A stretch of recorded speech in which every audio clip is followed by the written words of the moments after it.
তার অনেক মেয়ের সাথে রিলেশন ছিল, সে হচ্ছে অনেক অনেক পরকীয়া করতো। সো তার আসলে সব ধরনেরই আপনার যত বাজে নেশা আছে, জুয়া খেলা, মানে মদ খাওয়া, নারী, এই তিনটাই তার ছিল। সো এই জন্যই হচ্ছে তাকে ডিভোর্স দেওয়া হয়েছে। এতদিন পরে সে আসলে কেন এই জিনিসগুলো এত বেশি আলোচনায় আসে বা আপনার এটা নামটা তো আমি শুনতে বুঝতেছি না এতদিন পরে কেন আসতেছে, মানে সে কেন এখন আমাকে নিয়ে বারবার ইন্টারভিউ দিয়ে যাচ্ছে, আমি তো চাচ্ছি না। আমি তো আর তাকে নিয়ে কোনো কথা বলিনি এখন পর্যন্ত।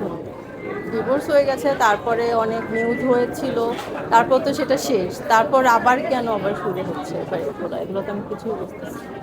আমি চাই না সে আমাকে নিয়ে আর কথা বলুক। আর কোনো জার্নালিস্ট যদি তাকে আমাকে নিয়ে কথা বলে, তাহলে সে নো কমেন্ট বলে দিবে, সে বলবে যে আমি এটা নিয়ে কোনো কথা বলতে চাই না। তাহলে তো আর জিনিসটা আর আগাবে না। এখন যদি সে কেউ জিজ্ঞেস করে আর সে যদি কথা বলেই থাকে, তাহলে তো এটা একটার পর একটা, মানে এটা বছরের পর বছরে আসলে চলতে থাকবে। সেইটা আমি চাই না। আর যদি সে এটা করে, তাহলে আমি মামলা করে দেবো।